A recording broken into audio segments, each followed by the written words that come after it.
The views, comments, and opinions of the following program do not necessarily reflect those of Morris Media Studios, morrismedialive.com, or its affiliates. Listener discretion is advised.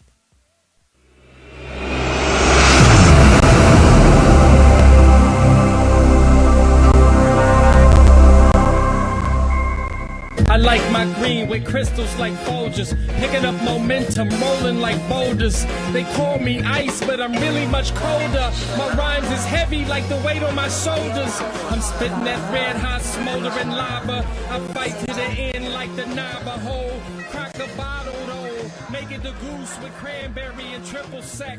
Triple my check, I feel the ripple effect of a fool on the loose. I hit you from every angle, from obtuse to right. Street shit like JJ, I'm dynamite. Slide me some dough, I show you an execution in the flesh. And promise not to leave nothing left. If you vomit, I keep stabbing, shooting, damaging, looting. Till it ain't no disputing who the greatest is. Da da da da da da da da. What's up, party people? Yeah. What's up, everybody? What's up, poetess? Or the poetess. Put the on it. What's up, poetess's mom's in the house? What's up? I love it, man. What's up, party people? Thanks for joining Mike Robertson Boulevard. I got a special show for you tonight. I am not going to do all this hoopla and all that because at the end of this hour, we're going to wish we had more minutes. That's right, guys.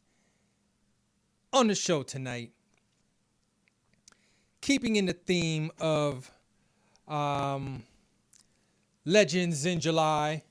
That was dope as fuck. Legends of July. I got a very special person joining the show. They got a lot of stories, a lot of funny shit that happened, and we are going to talk about it. This gentleman is a legend in music, legend in artist management, managing the likes of Tone Loc and Kurupt and Xzibit and Candyman and the Pharcyde, and I could just keep going on. Defari, Alcoholics, I could keep going, but I'm not going to keep going. I'm going to show you a clip just to help me introduce this guy from this famed film back in the day, old school documentary called Rhyme and Reason. I've got a clip. Listen to the West Coast shit, nigga, about to throw it up, about to pass the shit to my man Suave. So do what you gotta do, nigga, represent LA. Yeah, coming up on stage too, about to represent to you. I got my man Slim Kid Dre, he's about to bring this shit on your way. Yo, Slim.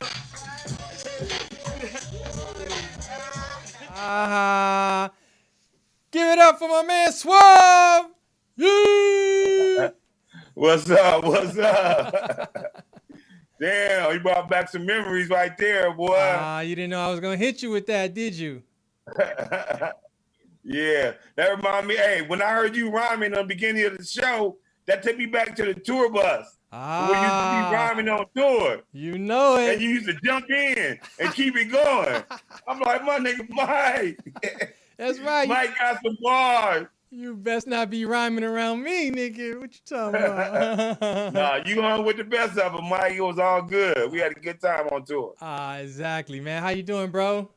I'm good, man. Trying to stay safe, brother. Dang, Poetess was just talking about how young everybody looks on that documentary, man. Where was that from? That was from Rhyme and Reason. And we was in my office in Beverly Hills, and we had just came off tour, and they was doing this, just interviewing everybody, and shit, man, that's a dope ass documentary. Actually, if you actually check it out, tell you a lot about the hip hop history. It's a good one. Wait, hold on, man. I got you kind of clackling in my. Huh? Oh, really? Dang, Zoom got you crackling, man. Really? All right, here we go. We good? That's a little better. You just went right back to being loud again. Maybe she turned it up too loud. Oh, okay. All right, we just almost got it. It's almost gone. Say one more thing. All right, what about now? Yeah, that's good. I just won't get so hyped the next time. You know how I get, Mike. Damn, well, we gonna talk about it. Man, Man, oh man, this pandemic is crazy, Mike. I know, man, you keeping your distance or what? Oh yeah, man, I'm trying to, brother. I'm saying only time I really get out is to ride my bike with my daughter. We go to the beach and we ride for like, I'll say what, 8 miles up, 8 miles, like 16 miles, give like 16 miles in and head back to the house. Hey, Suave, you gotta turn it down like a little more, man, I think.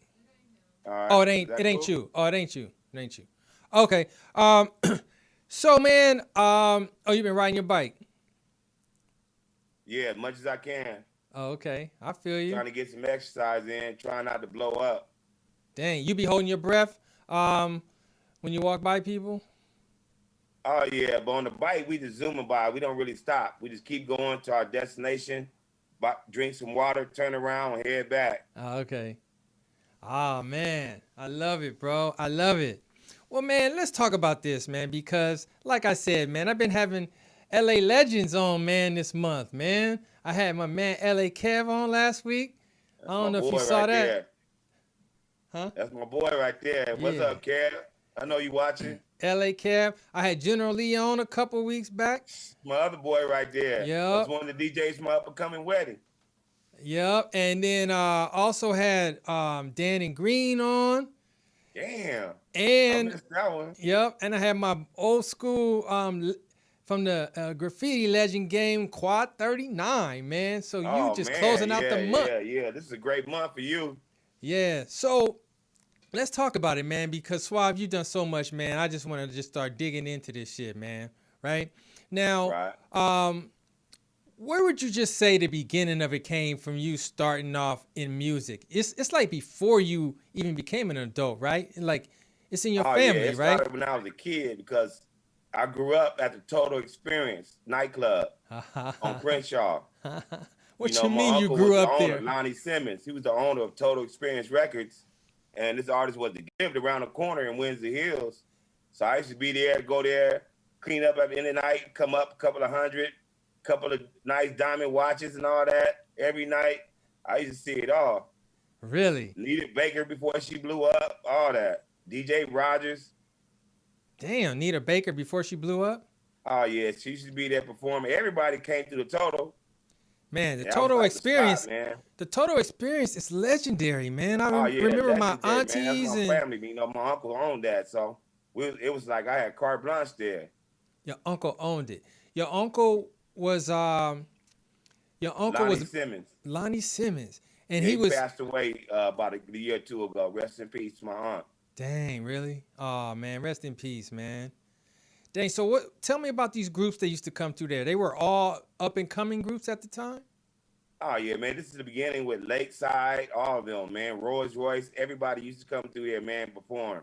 Total Experience was a spot back in the day. That was like, you know, the Hollywood spot to go to for black people. Dang. Like Harlem Nights, how they had that club out there and, you know, New York and all that shit. Right. This was the Harlem Nights of LA, of Hollywood. Man, I bet it was cracking. Oh my God, man. The things I came up on that I used to see was crazy. Dang. Okay, so let's talk about. Okay, so you said Lakeside. Yeah, and the Gapp Band, I know them all. You know, Uncle Charlie Wilson, all of them. You know, I grew up with all of them. Went through all that shit that they went through with, you know, all the drugs and all that shit going in and out of it. I seen all that, man. I can't even talk about half the things I seen. Really? Oh my God, Mike.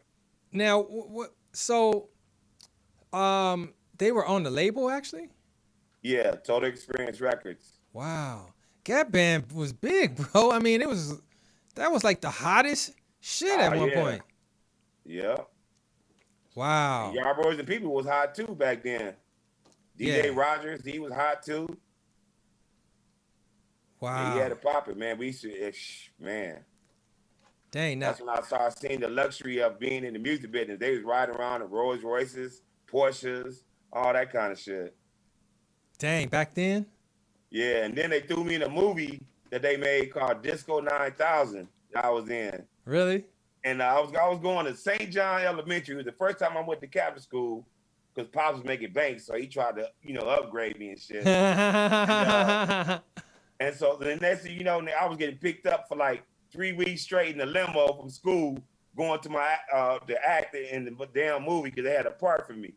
Man, you talking about clowning, boy? I was off the hook. Really? Ah, you had a part. Oh yeah, I had a part. Disco 9000, man. That shit was crazy. Now, what years are we talking about right here? Ooh. 70s? Early? Yeah. This has got to be early 70s, right, or late? Yeah, nah. I say Rolls Royce and all that. That was like 75, right? 76. Something like that, man. I can't remember right now. Really?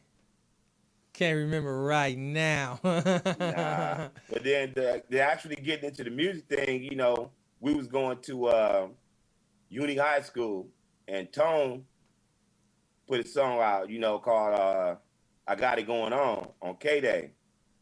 And, you know, that shit did pretty good, and it was all good, and it was on the radio. We was popping and all that. And then we was at Derek Pickman house. You know Derek Pickman, right? Of course. So he used to throw the dopest pool party because Derek knew all the girls. He knew everybody at St. Mary's, all that shit. So Derek's pool party was like official, you know what I'm saying? Right. So we all there. And Tone's there too. He's supposed to be shooting a video for his new song called Wild Thing.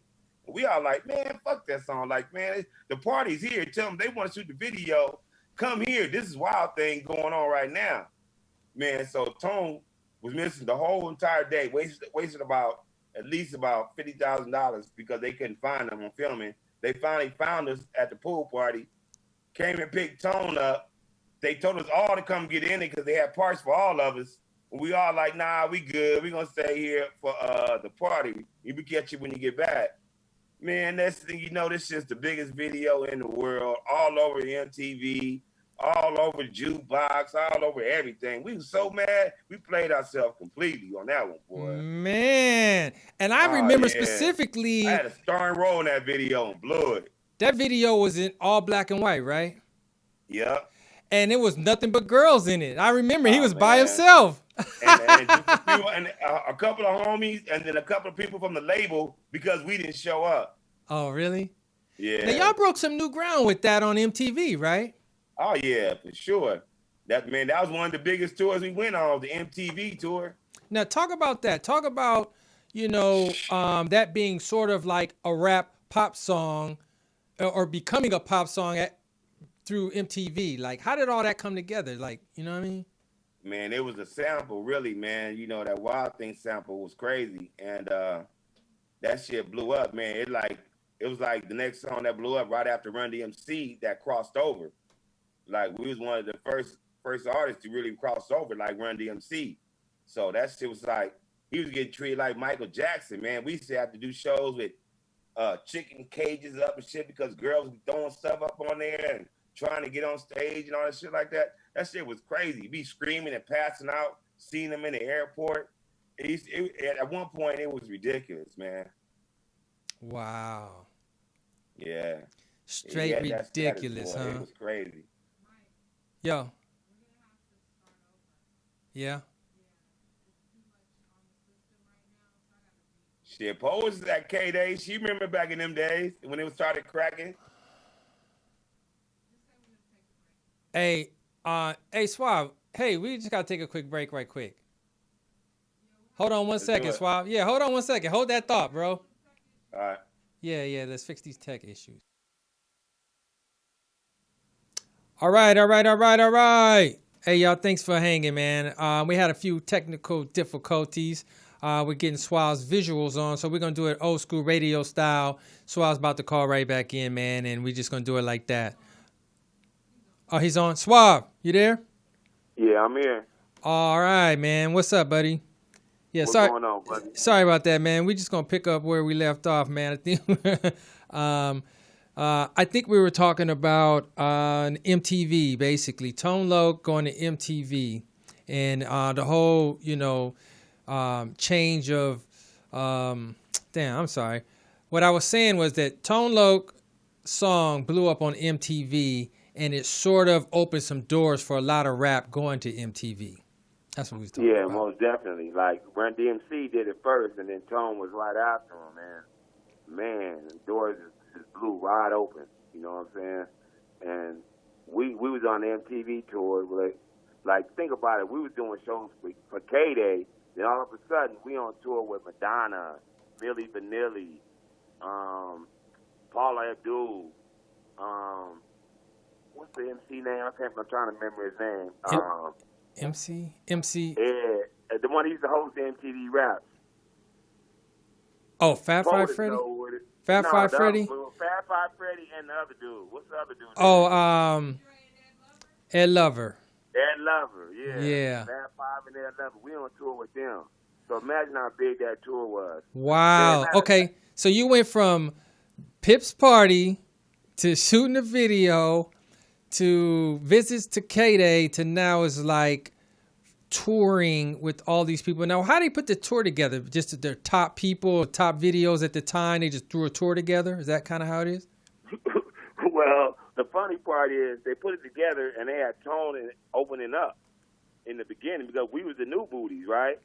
So Tone would open up every night, but we was the hottest act out. We was number one. You know what I'm saying? But they were bigger acts.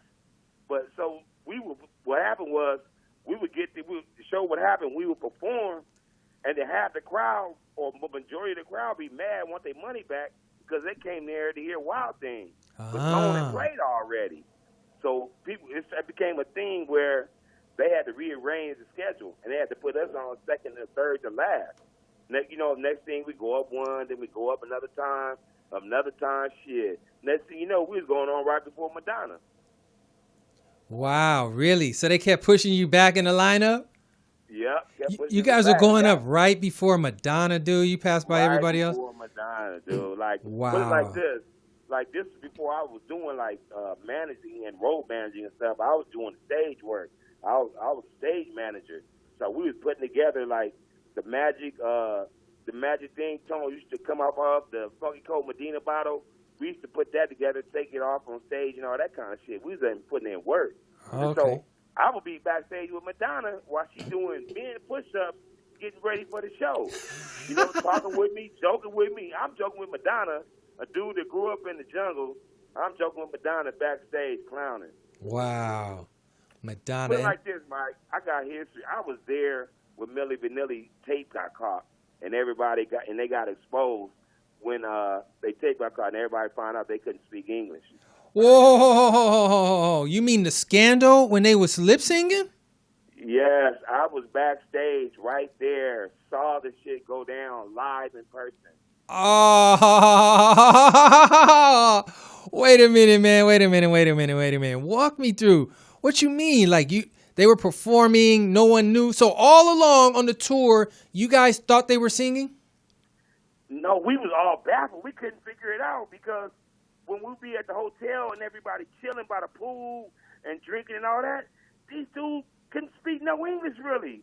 We're like, how can they sing in English like that, but they can't talk it? That's what used to baffle us.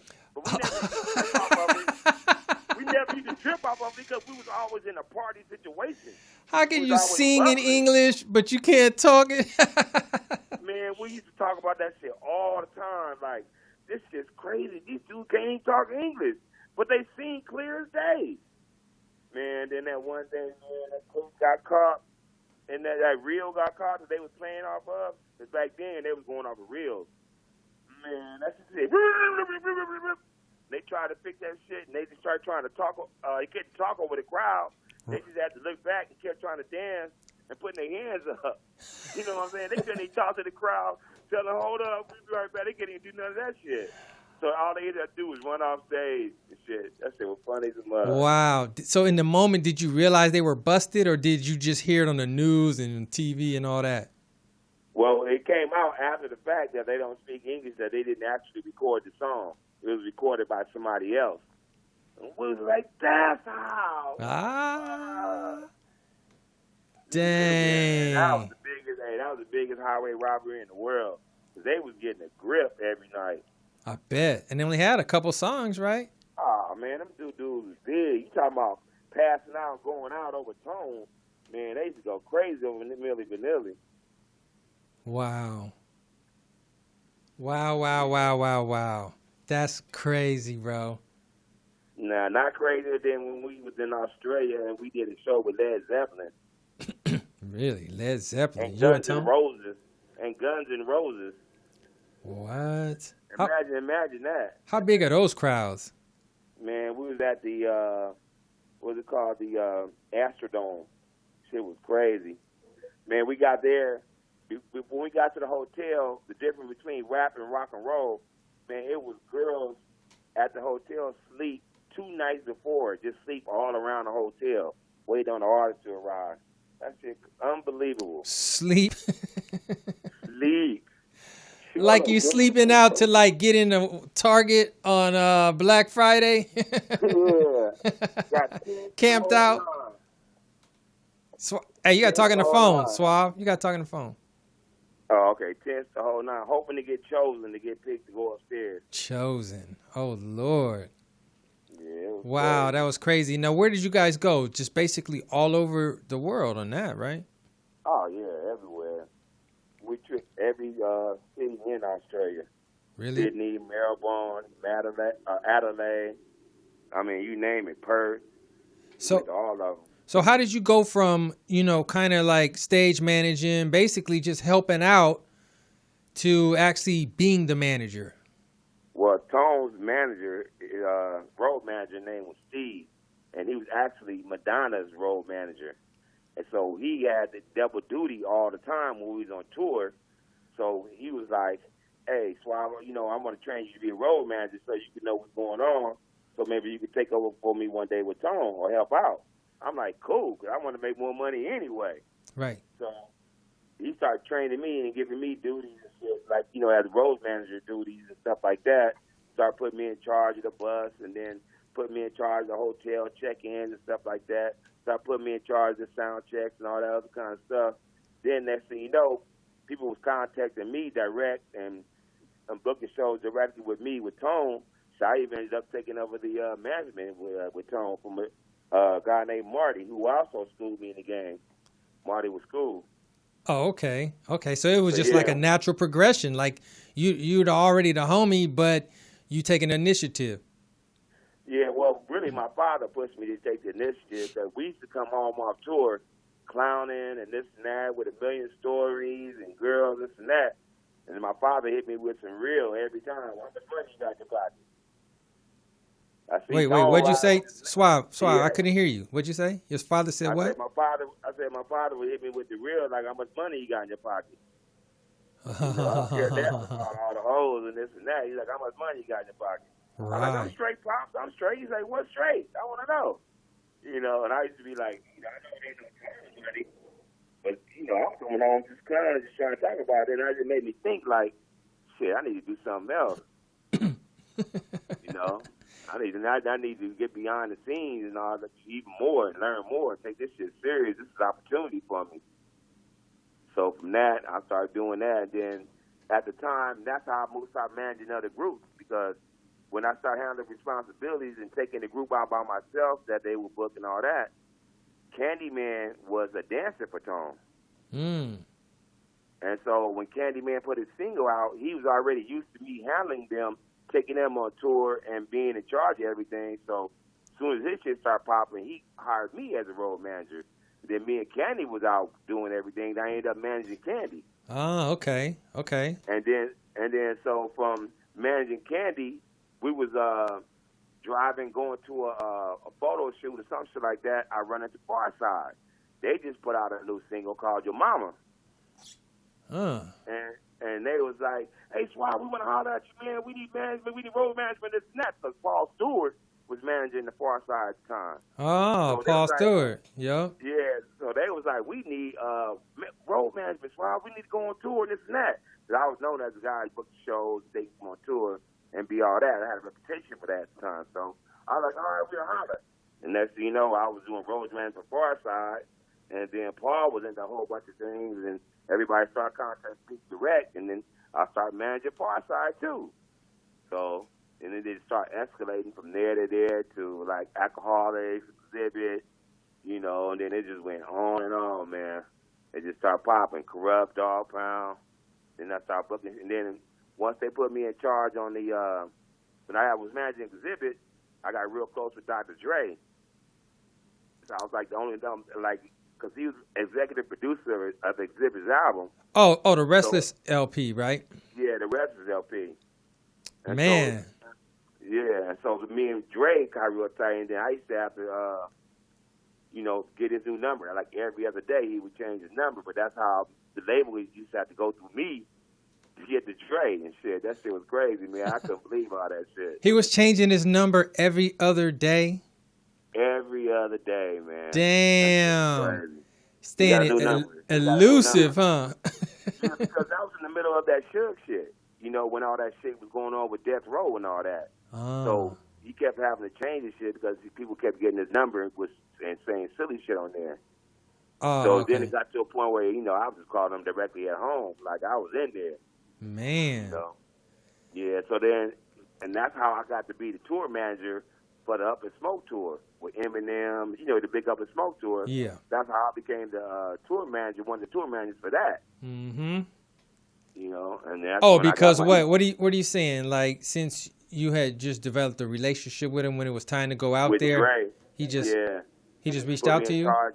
Yeah, he put, Paul Rosenberg, Eminem's manager, me and him developed a relationship too, because M was doing songs on the Xzibit album, and then we flew out to Detroit. Me and Paul were kicking because we was about the same age, and Xzibit and M and all them do their thing. So me and Paul had a good relationship too. So it was like, man, it was a great time, man. It was some great tours. I had a lot of responsibility that I enjoyed doing. It was great, man. What was it like? What was it like watching Dr. Dre in action? Oh, man, it was amazing because he was just a perfectionist. It'd be sounding great. Everything would be good. Like, we rehearsed before we went on that tour for about 2 months, man. We used to go show up. I remember that, yeah. They rented out the Olympic Auditorium, and they reconstructed all that shit, made it like the stage of the stage will be on tour. And so we used to go show up there every night, man, be like, overdoing it, overperforming. Like, that shit, man, he was a perfectionist. We didn't have not one song on the whole tour. Wow. Y'all practiced for 2 months. 2 months, man. That shit was crazy. When you see the tour, if anybody's listening, if y'all go watch Up and Smoke tour. It's flawless, man. It's flawless. Yeah, y'all watch that, man. That tour was amazing. Now, what about being... I got a part in the movie. Oh. What'd you say? I got a part in the movie, actually, like a little 2-3 minute segment where I'm just talking in the movie about the tour. Yeah, I saw that. I peeped that. You look happy, too. Oh, yeah, man. I was really happy because at the premiere, we was just chilling at the club they rented out, and everybody was chilling, watching the premiere up on the screen and all that, and I'm at the bar having a drink, and Dr. Dre comes over to me. He's like, yo, Suave, check this out. What? Get ready, bro. This is right here. And I'm like, what? Like, this shit's almost over. I'm looking, next to nigga, I come up on the screen, big ass screen, just me. Almost like 2 or 3 minutes. I'm like, my nigga. Threw you up in there. Now, what was it like in the studio during the Xzibit album with Dre? Amazing. Like I'm saying, like, we would think shit would be done and mixed and mastered, and he would go in and do it again. Mm. He used to drive the label crazy and all that, but that's the kind of dude he was.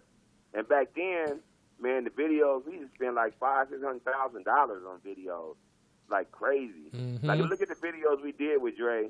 Man, we had helicopters, all kind of shit. Right, true that. All kind of shit. Like, we was off the chain with it. Yeah, true that. And you had like dudes. You know what, man? Suave, on that note, you have been a part of some dope videos, man. Really, some of the dopest videos in hip hop, man. Period, man. Like from the Pharcyde drop to Xzibits. What you see is what you get now. I mean, that was like still has the record on BET for the first most number ones. You know what I mean, in a row.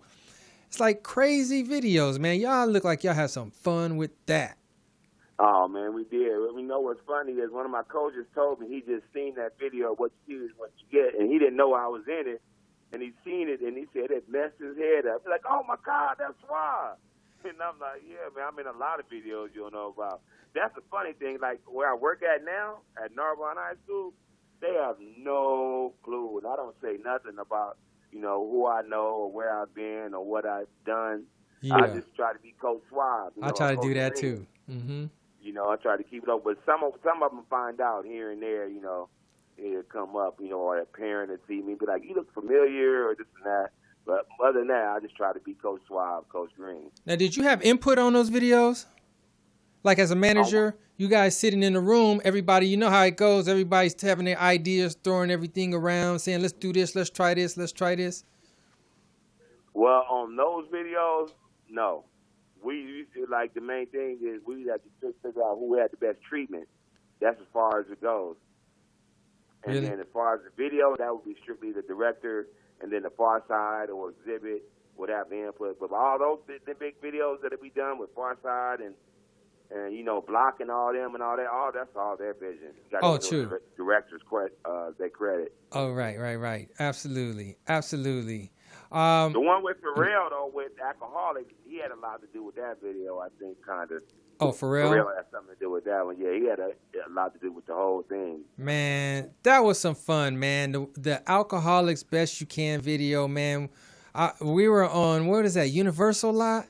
In the same house that they used in Animal House to shoot that video, bro. Yeah. The same house. You remember you was right there, I was Mike? right there, baby. And look, man, it was like, you know how like when you shoot a video, how they do it like 100 times and shit or whatever? It was literally like a party all day and night long because it just had to keep going again and like, da-da, da-da, da-da. That shit was live.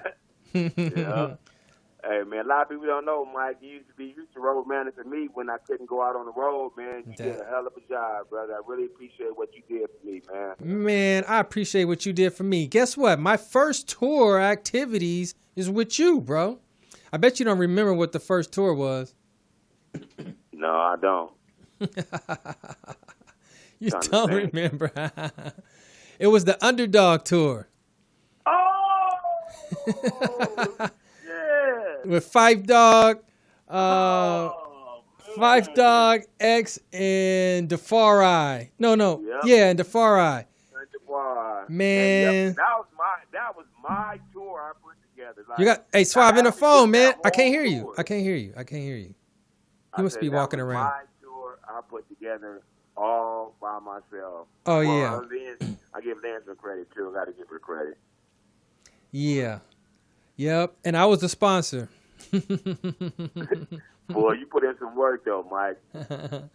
Hey, Yeah. tour was successful, though, man. We did some good shows, boy. Man, it was hot, man. In New York, dude, the show in New York was just killer, man. Everybody was in there sweating bullets, man. It was crazy how hot that was, bro. Yeah, a lot of them clubs in New York, man. Them underground hip-hop clubs, boy. They used to be real. See, Let's talk about that. Go ahead. Oh, I was gonna say. See, I went to the underground clubs in New York, like all around, all the different boroughs, you know, whatever. And I don't know if that was my first official show in New York that I was a part of. I can't remember. Probably. It had to be. Yeah, probably. Other than that, you was only traveling for education. No. I was already doing the festivals and shit like that, but I wasn't doing the tour shit. But look, and then, okay, so after that, I worked on the Mary J. Blige tour. And oh, yeah, that's right. Mm-hmm, on the Mary J. You got that product going. Yeah, that Red Hot Mary product, yeah. So I was on that. And then right after that came, I think, was like Anger Management Tour. It was back with you. Yeah. I can't even remember. They all go together. What's up? Hey, thanks to you, I put my first celebrity basketball game together. Hey, how about that? Man, that basketball game was cracking, man. We had dunk contests. Yeah. We had the 3-point shootout, man. Everything was cracking. That shit was popping. Big Boy was Big our Boy. host. Right. Yeah, Big Boy and Fuzzy. Big Boy. That was hot, man. So you was a part of We're All in the Same gang too, right? Right. Yep. Man, that was a historical moment right there. Man, Yeah. how did that go Blood, down, real man? talk. Man, it was just amazing, man. It was really like one of the first times, all the Bloods and Crips got together to, you know, with unity. But still, it was still some, it was still like, you know, a lot of drama going on behind the scenes, because in order to go shoot in those hoods, every hood had to get paid, or it wasn't going down. And that shit was real. Wait, what do you mean? What? In Yeah, order to shoot there, y'all had to pay y'all tax? You know, in order to shoot in the hood and the Prison Gardens and other places like that, the people that run the shit, they would break off they smaller soldiers stand around and make sure nobody do no stupid shit, so we can film and get through with our shit. And then we got Bloods and Crips coming over that are celebrities, so everybody was like, you know, had their antennas up. Like every artist came like 20 deep. Really? To shoot their part. Every artist, that shit was crazy. Y'all came ready, huh? Oh man, West Side Tribe, we was deep. We had about 30 of us. Dang. But it was no drama, man. It was all love, though, at the end of the day. It was all love. It was all love, man.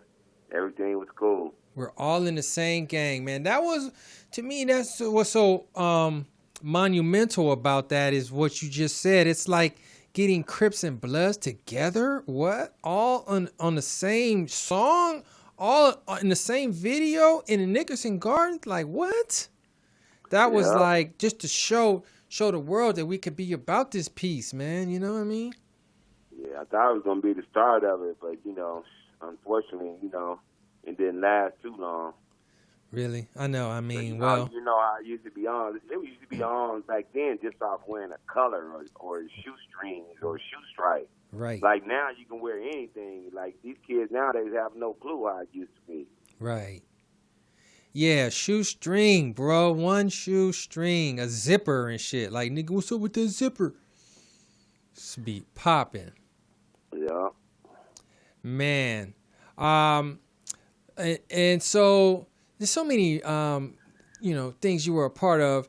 The Dogg Pound, Kurupt, and Daz. I was on the Dogg Pound tour with you.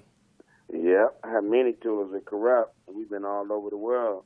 Actually, one of my highlights was backing up Kurupt in Japan because Daz couldn't get over because of his passport. Really? So it was a Dogg Pound tour that it was me, Kurupt was supposed to be Daz, Big Boy, Fuzzy, and E-Man. This is when Big Boy was at Power 106. So we went over. Everybody went over without Daz anyway. Like, fuck it, we just say Kurupt. And Kurupt just bust. You know what I'm saying? Because Kurupt had a million hits by himself. Right.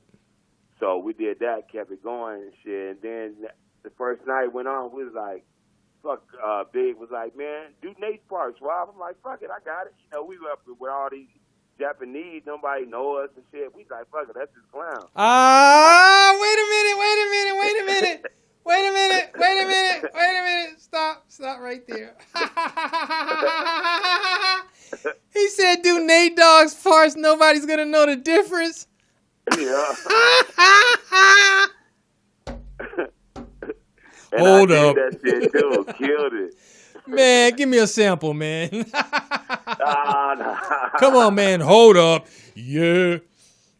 Hey, nigga, I had that shit down. But then, I ain't finished. I was feeling myself so much because the crowd was screaming and going crazy. I pulled my shirt off. It was so hot. Oh, Lord. I was all into it. And let you know, I knew Daz's part. So I was already ad-libbing with Kurupt on his verses like I was Daz. I knew every ad-lib, you know what I'm saying, coming in on him. So he didn't skip a beat. And then when Daz's verse came up, I just kept going. And then everybody was like, oh, shit. And we just finished the whole show. Man. And Big Boy got it on tape somewhere, too, man. He said, man, that's classic right there, bro. He was like, that shit was awesome. Wow, man. You was feeling yourself. All the way. In Japan. Really feeling myself. Dang, bro. You really took your shirt off? Man, and got on a bullet train the next day to go to another city. Going like damn near 200 miles per hour on the train. Man, explain how the day goes on tour, man. You know how, like, it starts early in the morning, dude, to the end of the night, and you just do it all over again. Walk me through the morning, man. What happens in the beginning? Morning is I have to wake up an hour before everybody else. Go ahead, get the bus driver up, load up my stuff, load up the equipment stuff. I mean, I have the equipment guy load up the equipment stuff. Then I got to get, I already got a wake-up call scheduled for all the artists. And then, if they don't get up, I got a key to every artist, got to go to their room, get them up. You know what I'm saying? And then we got a certain time we need to be out because it takes a certain amount of hours to get to the next city. Mm-hmm. We don't know if we got to go to toll booths, got to stop to get gas, all that. So we got to do all that. And then, on certain mornings, you got to pass out per diem. They got signed receipts. It's a full day instead. And then while we ride on the bus, you got to call in advance, make sure the hotels is ready, make sure the transportation is ready, take you to sound check and all that. Then you got to go over the dressing room requirements, make sure they got everything straight in the dressing room for the artist so you don't go through that drama when you get there because that's very important. You got to save you a lot of drama if you got everything the artists want when they get to their dressing room. Now, some artists are tripping with the things they want, man. Explain that. Oh, man, very petty and very particular. That is very important to have them satisfied in order for them to get a good show. So that's why you already have a pre-written on the paper when you advance a sheet for the dressing room. Like when we was overseas, all my guys smoked weed, so I had that as one of the requirements. Every city we went to in Germany and everywhere. You know what I'm saying? Hamburg, anywhere we went. One of the things on there that I would have on paper is to have a quarter of weed or something, so we don't have to go out, search for weed, look for weed and all that. It'll be supplied by the promoter. Because you got to have it. Old Blucher. Wow. The first time I went on a tour, man, I tripped off of the, the rider information. I mean, the stuff on the rider, which is, the artist request. I went into the dressing room, and you see chicken, sandwich spread, certain drinks, Hennessy, beer, Red Bulls, all this, right? All these items, right? And then right. So whatever, that's normal shit. And in the next city, you see the same exact items. I'm like, damn, how these niggas get the same shit? And in the next city, it's the same shit. And I'm like, oh, this shit is all being requested. I did not even know. Dude, like, damn, how did they know? Yeah, I be on the rider, brother, and make sure they got everything you need. So look, man, rider is very important. So look, man, so for artists out here, man, what are some things that they should really consider and know when they are really approaching somebody to be their manager? Not the one thing they should know is not depend on them for everything. What do you mean? Like when I was manager, man, we did more than manage, man. We was involved with families and involved with what? Involved with what? I couldn't hear you. Involved with their families and shit like that. With if they got kids, we involved with that. You know what I'm saying? They'd rather come to me for problems about their kids than their family members or their parents and shit like that. Can you help me do this? I need the babysitter. I need this and that. It used to be crazy, man. All personal problems, they all come to us. So. Your recommendations is on how not to ruin your life and shit. Man, I can't even tell you half the shit I used to go through, man. That's crazy. Mm-hmm. But one thing out of that, like I built good relationship with the artists' families, that I still have to this day. Right. So that's one good thing about it. Like seeing them growing up now is awesome. They all remember, all the things I used to do for them, and they really appreciate that. So it's kind of rewarding in the end. Well, one thing I like to tell people, man, because, first thing someone says is, I need a manager. Will you manage me? That type of thing. I think that people don't realize, you got to get some shit to manage. Exactly. You ain't got shit to manage. If you ain't got nothing going on and you're not doing anything and you have no songs and you ain't on tour and you're not shooting videos and you're not doing rehearsals and really living a life, you have nothing to manage. So you don't need a manager. You just need a friend to help you out. You need a helper and shit. A manager is somebody that's going to be pushing your career forward in real transactions, really developing who you are and your image and all that. And nowadays, labels are not in it developing artists. Like the A&R position, I don't even know if that exists anymore, because A&R used to actually like help, you know, create the artist and make the artist be the best they can be. Now they want you to have this shit already popping. You know, and then with that being said, a lot of artists are not really going to labels because their shit's already popping without the label. What do they need the label for? Right. If they smart, you know, they ain't doing nothing but giving away money. Right. You know, depends on how much money, how much they offer you on your deal, and how much money they offer you up front, and all that. So, you know, a lot of people, when they go on, they think because a big label want to come sign you, don't mean you're gonna get a good deal. Like, you got to think about all the artists back in the day that put out big albums that you never heard of from again, like De La Soul, Tribe Called Quest. All my homies, I know all their stories, you know, because they signed bad deals, and the label wouldn't reconstruct their deal, so they didn't want to put out no more albums where they making 15 cents a record. Right, 15 cents a record. 15 cents. You know, that's the kind of shit everybody was getting and didn't even know it. But all they seen was the advances that the label was offering up front, 400, 500,000, you know, and then another 500,000 for videos and all that, and another 500,000 to record. You know, you seen all that money, you like, damn. But then once the shit start coming out, and you like, where's all my money? I went platinum. Like, how come I'm not getting no big checks? Why is the label got all these new cars and all that shit going on? Then they start coming back, well, yeah, you know, this is how much you was getting, and then they're talking about the videos, promotions, and all this other shit that they spend on. They taking all that back out before you even get paid, and then you end up with you know, with kibbles. So that's why a lot of artists disappeared from the old school, because everybody signed bad deals. Everybody signed bad deals. That was the structure of the whole industry. Yeah. How can I take your publishing? Yeah, and there it is right there, magic word. Yeah, magic word is publishing. Yep. What is publishing for the people? Man, the publishing is when you write your own music, you get paid for it. You know, if you give the publishing up, you doing all that writing for somebody else to get paid. You know, so you got to make sure you get your right percentage of your publishing as well, because publishing is also producing. You know, and you have to split that publishing with the producer. And a lot of times the labels would just tell the producers what was going on, and the way for them to make more money is for them to split it, you know, and then leave the artists out. And a lot of producers would be with that because they would be greedy, and that's why a lot of producers disappeared from the scene too.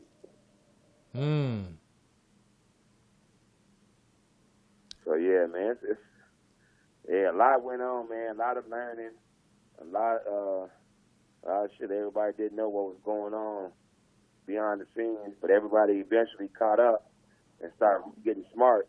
And what woke everybody up was Master P. How so?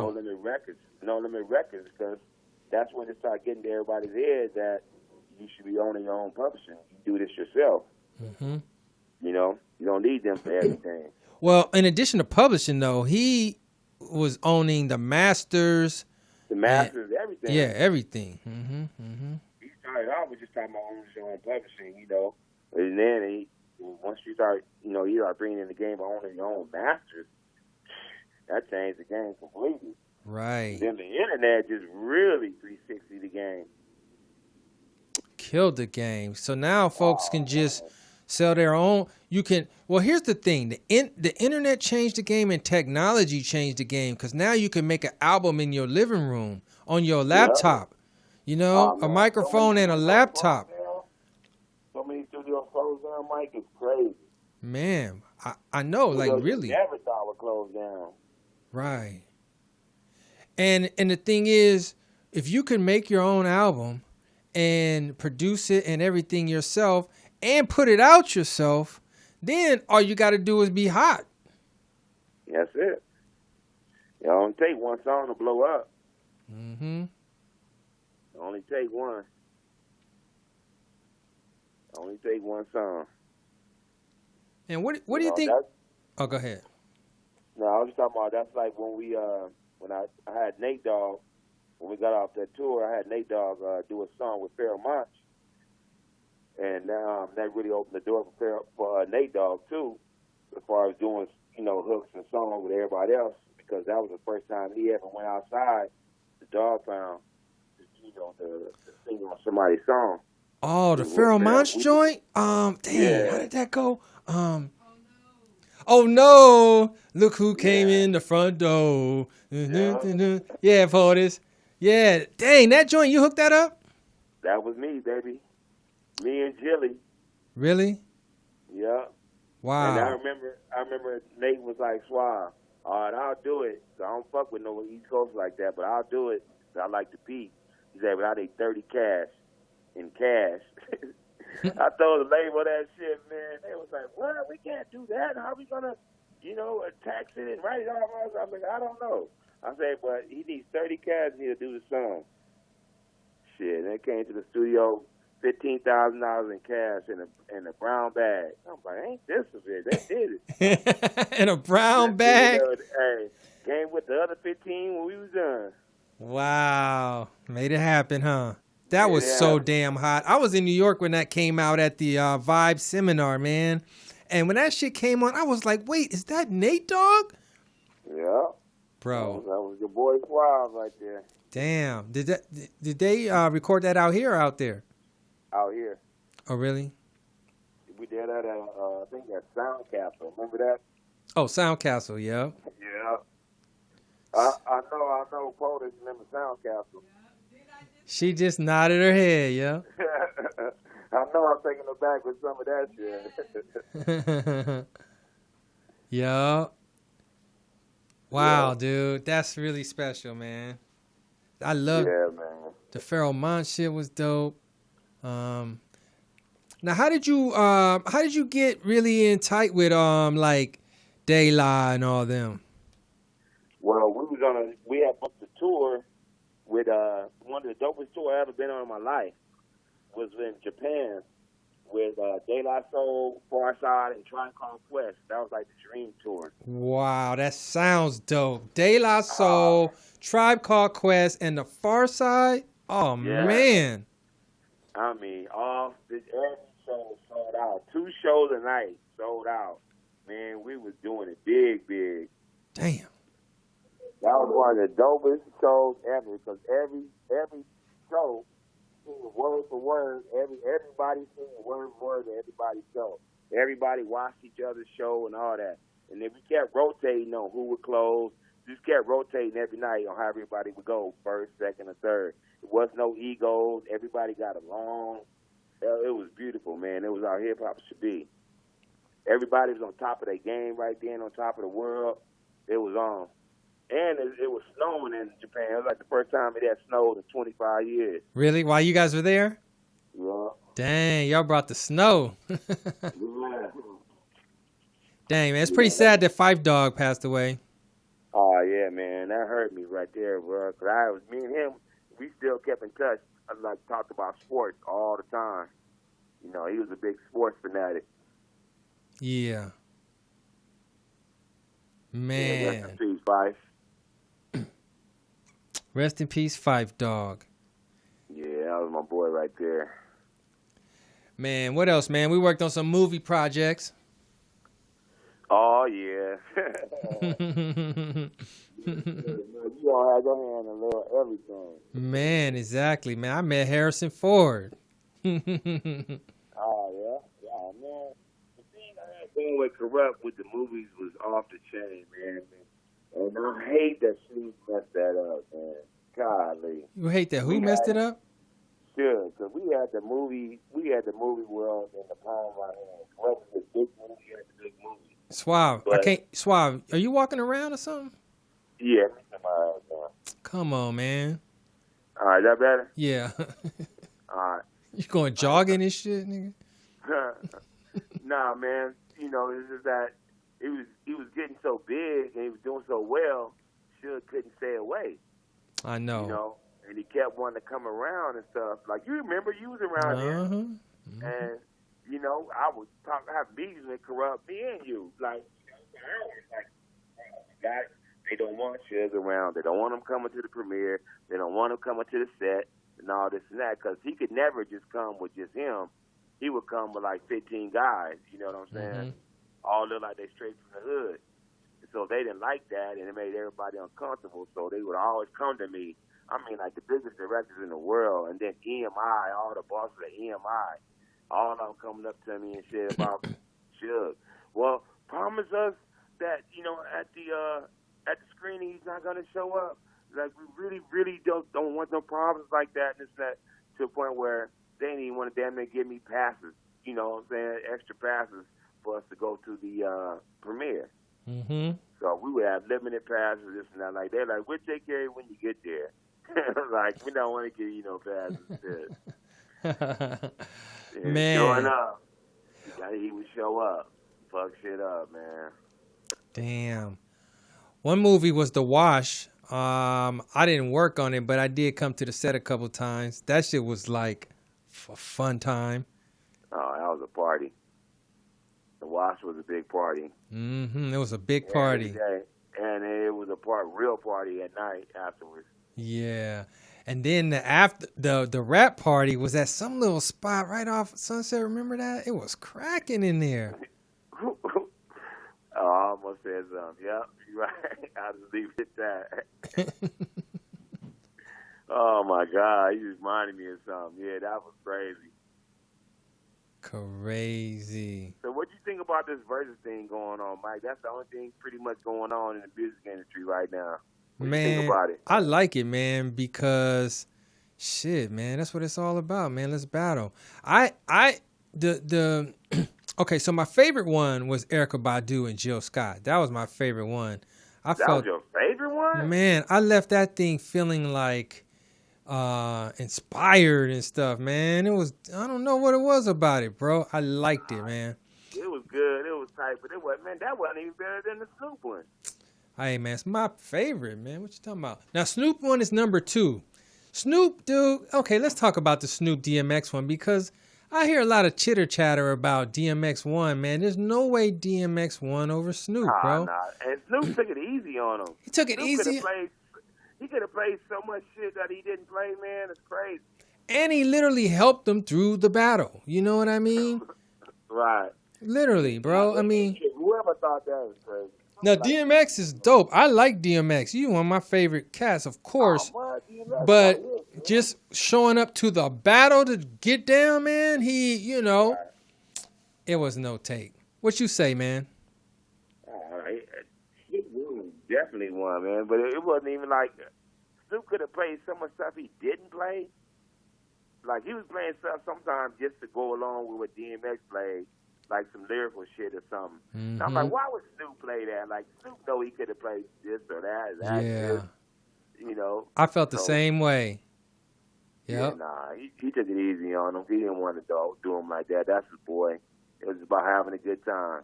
Now, what I would want to see, some shit like some from the past who's not here right now. The ultimate battle would be Michael Jackson and Prince.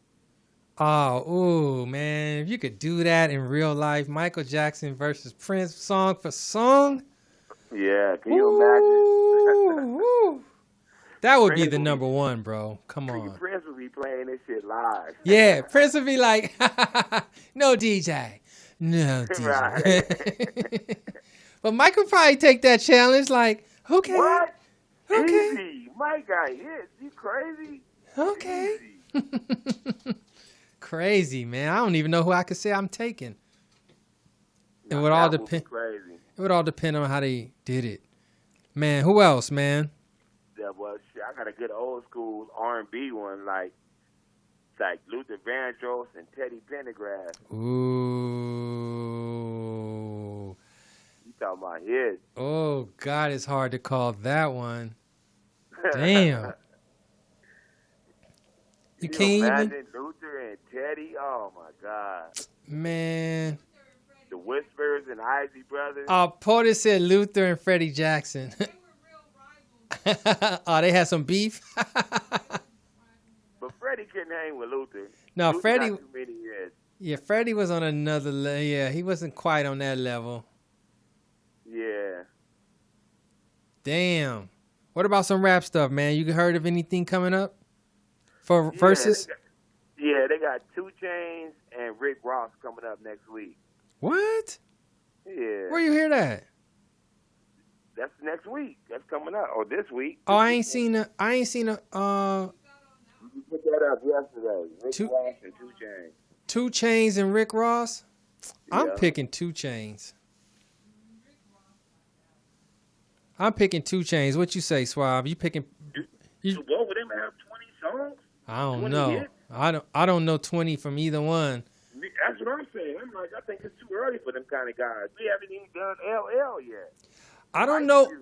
I don't know any Rick Ross songs other than "Everybody Hustling, Hustling, Hustling." Oh, no, he got but a lot of them are features. I'm just saying I don't know him. Who you think can hang with LL? LL's got to be somebody major. Yeah, now KRS is talking shit about LL right now. Have you seen that? KRS sounds stupid. Like, it's not a lyrical thing. We talking about hits. KRS ain't got 20 hits everybody knows. KRS got some 20 hits joints. hip-hop heads know. KRS got some joints, man. You tripping. He do, but he don't have 20 joints like LL. He don't have 20 hits. LL be like, doing it well. Oh, man, LL got, man. Episode in my Jeep. I'm bad. Come on, man. All types of shit. Oh, that would be a good one. LL's not to be played with. But KRS won, bro. I don't know, man. I can't just call it easily like that. Yes, you can. Nah. KRS don't have 20 hits like LL. So KRS got 20 lyrical songs that's dope, but he ain't got no hits like that, like LL. Unless he gonna throw in some Skylar Rock too. Yeah, you got to. Yeah, that's the group, nigga. What you talking about? Yeah, it's BDP, bro. That's what I'm talking about. They got 3 out. Well, really 1 Skylar Rock album, but 3 BDP albums. It was pretty fire. I don't know. I say. Now you could throw Big Daddy Kane in that mix. So 20 songs. Big Daddy Kane got hits, but 20 bangers. You gotta think about it. They gotta have 20 hits. well, everybody don't have 20 bangers, bro. What 20 bangers does LL have? Does he have 20? What? LL got about 50. Who did you just say, Mike? Big Daddy Kane. I would put Thank him you, against Bo. maybe Dougie Fresh. Big Daddy Kane against Dougie Fresh? Yeah. Because Dougie, they got about the same amount, maybe. Dougie Fresh got about like 3 songs. They great, And but so he got does about Big 3. Daddy Kane. He got Lottie Dottie. Okay, he could beatbox Lottie Dottie. He got the show. What? All right, then Big Daddy Kane and Rakim. Oh, now that's the battle everyone has ever wanted to see in life. Yep, they've got to do 10 songs instead of 20. Yeah. You said 10? Oh, you Yep. cutting them back? Yep, cut them back. Cut them back. I seen one with Biggie and Tupac.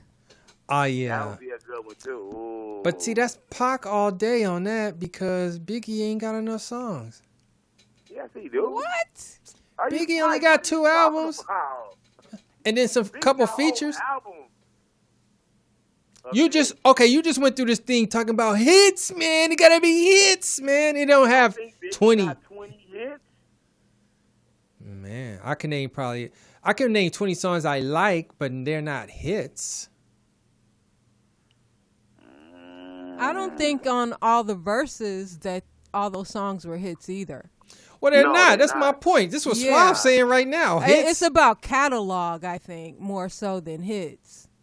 Yeah, it's about like what song is better. You play one, I play one. Right. You play one, I play one. You play one, Right. I play one. Ice Cube. Who you think would be a good one with Ice Cube? Oh, see, you got to go real high on the charts to really mess with Ice I Cube. think LL and Ice Cube would be a good one. Yeah. That would probably be bad. Yeah. LL and Ice Cube would be a good one. I was thinking Ice Cube and like it got to be like Nas. Nah. And nah. Yeah, like somebody in the East Coast with a. Now maybe Nas and LL.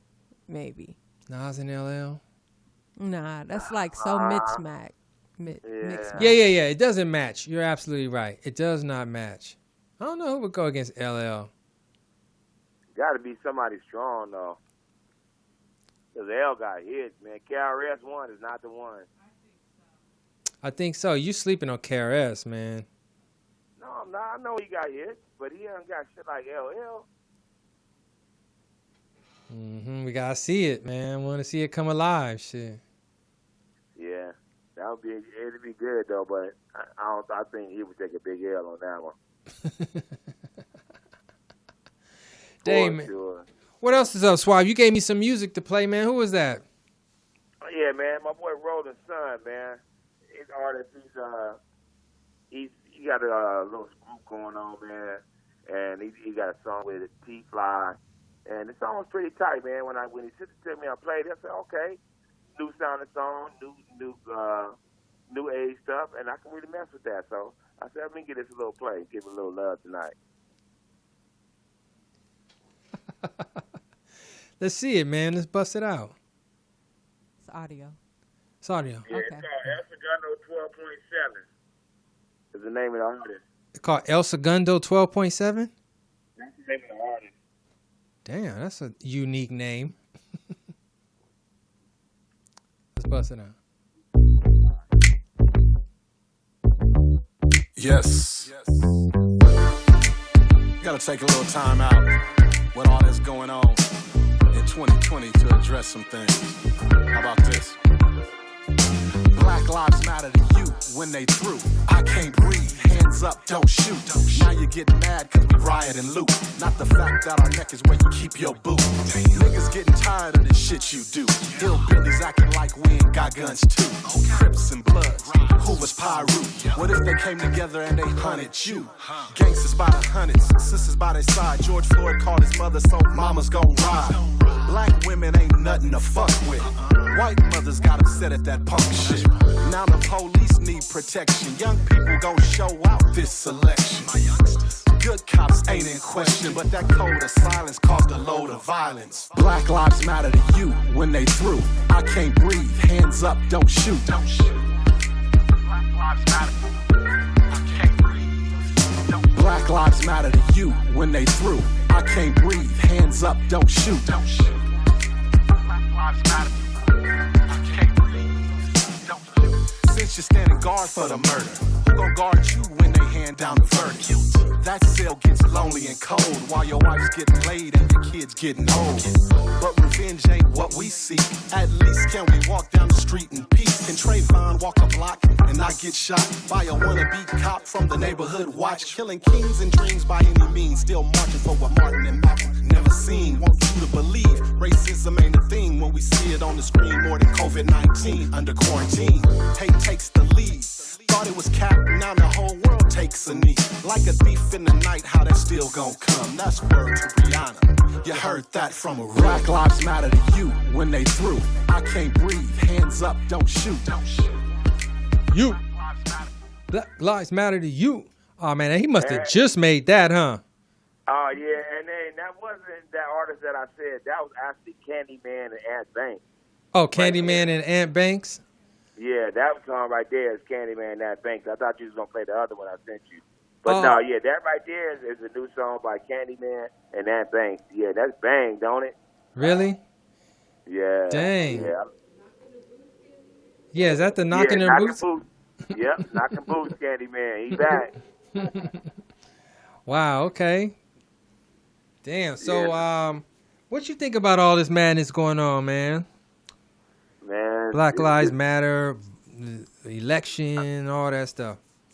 Man, it's like Trump is the worst thing to happen to America, man. He brought out, the worst thing and the best thing because he's separating everybody, but he's bringing out a lot of people out of the closet that was really haters and really prejudiced. Mm-hmm. You know what I'm saying? They can't stand it. They come out the closet like crazy. Mm-hmm. That's why they exploding everywhere on camera. Yeah, because they feeling like confident. Yep, he made them bold, feeling themselves. And that's why a lot of them get knocked out and all that kind of stuff.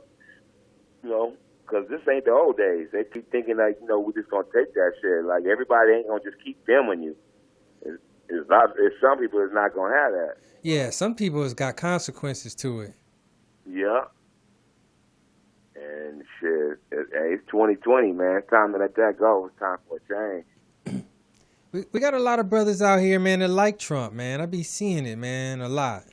Man, well, I don't get it. I really don't. I think they're just like not even paying attention, man. I don't know. I don't know if they see themselves in them. What the hell? And they trying to be accepted by the other side. You know, they figure they'll get ahead further in life if they accepted the other side than they are with our own. Yeah. And that's the honest God truth. Like that comedian you had up there selling his soul, you know, talking about Trump and all them. He knows what the hell is going on. He know what he doing. He's just doing that shit for attention. Yeah, exactly. Black I couldn't Rosebud. stand that dude. Yeah, I couldn't stand when he was on your show, man. That dude's so phony and full of it. Man, he surprised us, man, on that day, bro. Because we knew him. I mean, I knew him before then. He had been on my show before, but he just, I don't know. I guess it's just what you just said right now. That's exactly what it was. Looking for the shocker value. Yeah. So, I don't know, man. It's like we always have to vote for some. I mean, you don't always have to vote, but you get two choices. You know what I mean? At the end of the day, and Right. and it's like one is just you gotta just figure out what's better than which one is better than the other. You know? Well, that ain't hard. That ain't hard at all. If you're an idiot and still vote for Trump, or you gonna vote for what we left with? Yeah. Take your choice, right? Yeah. Damn. That's simple. And man, we got to get all these congressmen out of here, man, and all these people that follow Trump. Let him do whatever he wanted to do these last 4 years. Mm-hmm. It's just ridiculous. All of them need to go. Time for him to go, man. All them puppets. So last thing I want to talk about, Suave, is you are also coaching now, huh? I shouldn't you say now. You've been coaching for a while now. Basketball, high school, huh? Yes, sir. I'm at Narbonne High School, and actually, my JV team, I'm a head coach of JV right now, assistant varsity coach, but my JV team won the LA City Championship this year. Man, Suave, I knew it was coming, bro. You were Sir. biting on the tips of it, man, for a little while. I knew eventually it was going to happen, man. What was that like? It was great, man, because Westchester had won it 10 years in a row. And so they basically was having the LA City Championship at Westchester the last 10 years because they've been winning. And so we had to go to Westchester and knock them off, man. And that was the greatest thing in the world because nobody's been able to do it, and we finally did it. And believe me, I rubbed it in as much as I could. Wow, man. You went in there and took the away game? Yeah, we in there and took it away from them, man. Took their heart away from them, man. There was a lot of talk on the internet, a lot of people talking here on the internet about they got the best team, this and that. We smashed all of them. Man, I'm just impressed on how your players really, look up to you, man, and respect you and everything, man. It's like when you can communicate with these guys and you know the game, man, they'll perform for you. Oh, yeah, man. The relationship I have with the kids is great, man. It's like almost like being their second father because some of them don't have a father, so their parents come to me, when they messing up in school or they acting up at home. They know they'll listen to us and they know we can discipline them. So, man, you wouldn't believe half the calls we get on the kids, they'll get them straight because they know we got something to penalize them with that they really love. Man, so something we be involved. Yeah, we be involved in their life to the fullest. So what's happening with the guys right now, man? You guys can't even practice, huh? We can't even practice. I just had a Zoom call yesterday with my JV and varsity team, and we're going to start trying to get together and do different group workouts to where they could be able to be spaced out at an outside court. And then we gave them instructions on different drills to do every day that they can work on by themselves, or with one partner. So we're just going to try to keep them busy. We got a date now. We can't play until March. That's a long ways away. You can't play until March? Until Wow. March. The season don't start until March now. So we're waiting to find out when we're going to be able to legally get them in the gym and really start working out with them. Because right now, we're just, we're not allowed to be with them. Damn. So we're doing Zoom workouts and stuff like that. Damn, man. Well, I know you're going to be happy to get back to it, man. Suave, I want to thank you, man, for coming on, bro, man. Sorry we had a couple little difficulties. You have to call back in. But, man, I just love having you, man, and hearing your stories and all that stuff, man. And we're going to do this shit again, man. You could come into the studio, man, once the COVID stuff all dies down and all that stuff, man. You know what I mean? Yeah, I'll be in there, man, for sure, man. We'll do it right. We'll do it right. Yeah, exactly. And I'm going to try to schedule for Warren G to come in and talk to you, or maybe do a Skype or something like that, because, he got a new barbecue thing going on, and he got this rub and seasoning called Sniffin' Griffin. That shit's off the chain, man. Oh, man. Tell him to bring it, man. We could do it on the air and everything, man. Let's do it. Yep, I'm going to tell him about it. Tell him we need to regulate that, man. Good one. Good one. You ought to do a comedy night, Mike. You ought to show everybody how funny your ass is, man. What'd you say? On air. Oh, on air? You got to do a stand-up night one night on air and show everybody your talent. Oh, man. Dude, I feel embarrassed in an empty, not embarrassed, but I feel, it feels funny in an empty room type shit. Well, I feel like I'm going crazy. We in the COVID right now. New era, new way. Yeah, I know. I need to get to it. Damn, man. Well, look, Suave, man, we way past our time, bro. Why don't you tell the people where they can find you, man? What's your info and stuff? Big Suave 1, and then Dion Suave Cream on Facebook, and then there's Big Suave on Instagram, on Big Suave 1 also. So you can catch me there. Nalbon Hoops on Twitter, and Big Suave on Twitter. Damn. Gotcha, man. Well, I'm King Mike Boogie on all my stuff, bro. And once again, man, good to have you, man. Good seeing you and all that good stuff, man. And let's get it in. Let's get it, man. I appreciate y'all. I really appreciate you and POTUS and what y'all doing, man. One love. All right, for sure, man. All right, now. Holla. All right, y'all. That's my man Suave right there, man. We're going to get with y'all later, man. Catch y'all next week. Got another hot show going, man. Let's do this like Brutus, because you always knew this to be the truest. Hey.